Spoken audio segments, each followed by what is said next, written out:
పెద్దపల్లి జిల్లాలో కురుస్తున్న వర్షాలు వాగులు వంకలు పొంగి పొర్లుతున్నాయి. కాల్వ శ్రీరాంపూర్ మండలం మల్యాల గ్రామంలో నాటు వేసేందుకు వచ్చిన మహిళలు వాగులో చిక్కుకున్నారు. వాగులో చిక్కుకున్న మహిళలను గ్రామస్తులు తాడు వేసి బయటకు తీసుకొచ్చారు. ఏటా వర్షాలతో ఈ తిప్పలు తప్పడం లేదని ఆవేదన వ్యక్తం చేశారు మహిళలు. వాగుపై బ్రిడ్జి నిర్మించాలని డిమాండ్ చేశారు.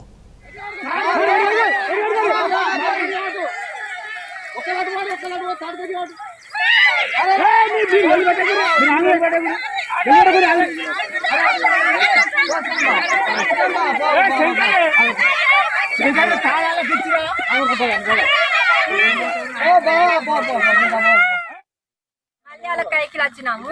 పోయేటప్పుడు కొంచెం వర్ర వచ్చినది, కానీ ఇప్పుడు వచ్చే వరకు సాయంత్రం 4కి ఫుల్ వరద వచ్చింది.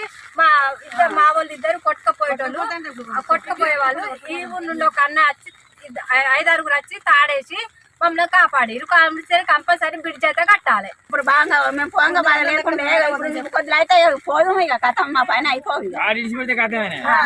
ఎంత